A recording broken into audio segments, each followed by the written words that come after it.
Bonjour à toutes et à tous, je suis William alias Grenours Animation.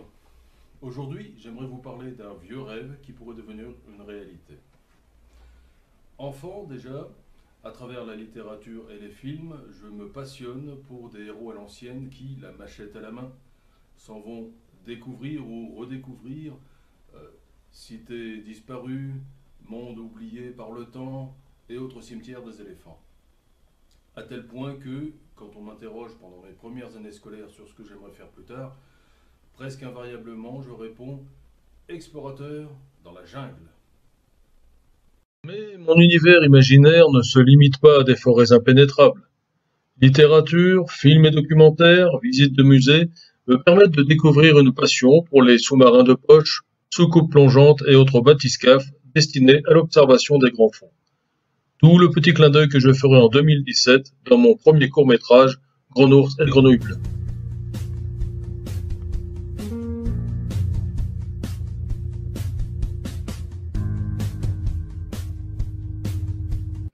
Dans les années 70, je découvre au cinéma 20 000 lieues sous les mers de Richard Fletcher pour les studios Disney. Les acteurs sont excellents, les décors grandioses, mais à mes yeux, le véritable héros demeure le sous-marin, le Nautilus. Peu de temps après, ma mère m'offre le roman. Et en 2018, soit plus de 40 ans plus tard, j'entreprendrai d'en réaliser une adaptation en stop motion.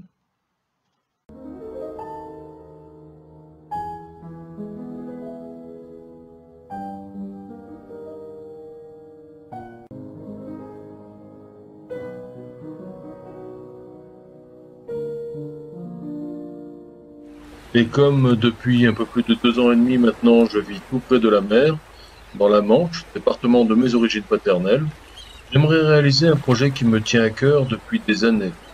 Construire non pas un sous-marin, mais au moins un petit semi-submersible de poche.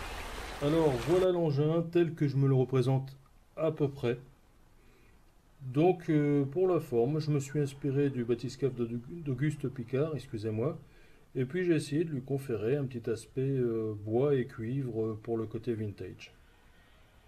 Ici vous avez le poste de pilotage que j'ai préféré mettre en surface, comme sur un bateau de surface parce que c'est plus sécurisant. Pardon pour la répétition.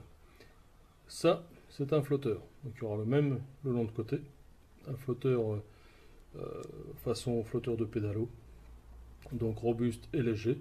Et là, ce petit rond que vous avez sur le poste de pilotage, et puis là, sous la ligne de flottaison, ce sont les hublots, pour regarder un peu ce qui se passe sous l'eau.